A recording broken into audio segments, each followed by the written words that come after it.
Thank you very much. Ladies and gentlemen, this morning I had the honor of a meeting with women leaders to discuss a pressing and deeply troubling issue, the increasing cases of femicide in our country. The stories of lives tragically cut short and families shattered by this vice demand our immediate and urgent action. It is a stark reminder that we must act swiftly and decisively to protect the lives and the dignity of every woman and girl in Kenya. We know that every 4 out of 5 women killed is out of intimate partner violence, which means that our women are being killed in places they consider safe. I send my condolences and those of these leaders standing here with me to those who are in pain today because of these tragic events. I commend the women leaders for their commitment and the practical proposals and solutions that they have put forward to end this scourge. This challenge requires the combined efforts of government, religious leaders, parents, teachers, civil society, and all citizens of goodwill. Protecting our daughters, sisters, and mothers begin at home, in our communities, and through all other institutions. Let me reiterate that the government, in its women's agenda, is explicitly committed to ending all forms of violence. As leaders, we are united in the resolve to ensure that justice is swift and efficient. I have instructed the criminal justice actors to execute their mandate without delay, holding perpetrators of femicide fully accountable. Gender desks in police stations must be enhanced, and we will introduce similar gender desks services in hospitals to ensure victims receive immediate attention and care.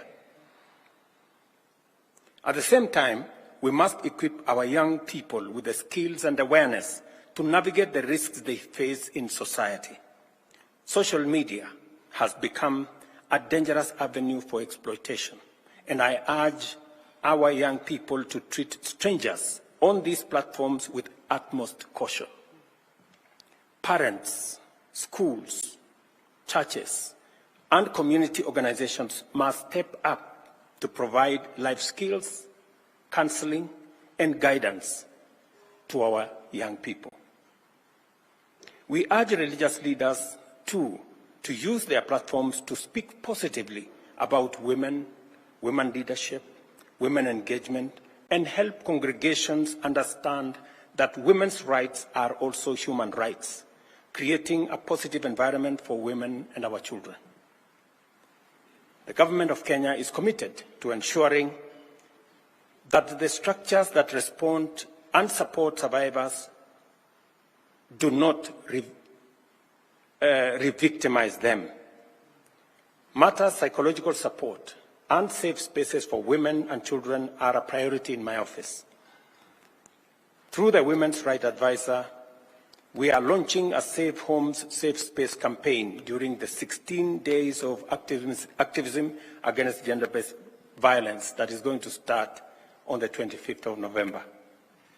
Our communities need education on the signs and causes of abuse and the resources available to victims.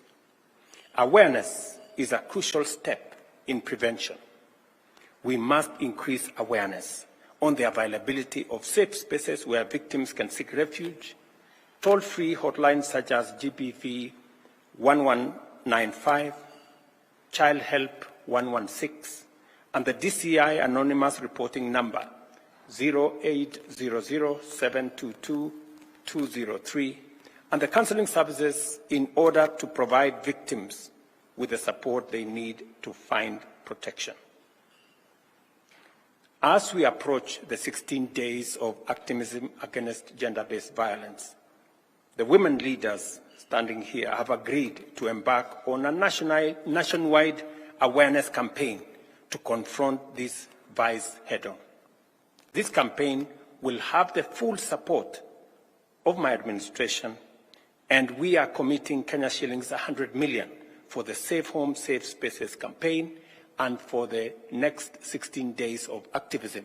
And these women leaders will lead the way in making sure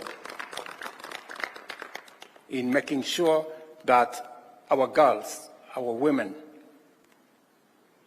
are made aware of the dangers they face, especially when they engage with strangers, when they engage with people in social media, in strange places, with strangers.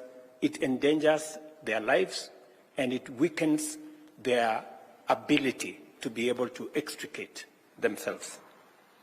I urge every Kenyan to join in this movement, to speak out, to educate, and to stand united against femicide. Finally, parents have a crucial role, and I say so as a parent of 4 girls myself. Be present and approachable for your children. Let us create homes where children feel safe, supported, and loved. A strong family is the first line of defense against the dangers lurking in our society. The women leaders and I stand united in declaring that femicide has no place in Kenya. Together, as a nation, through our concerted efforts, we shall eradicate this vice. We must be relentless in protecting the vulnerable in our midst and unwavering in our mission to create a society where every woman lives in safety, dignity, and freedom from fear.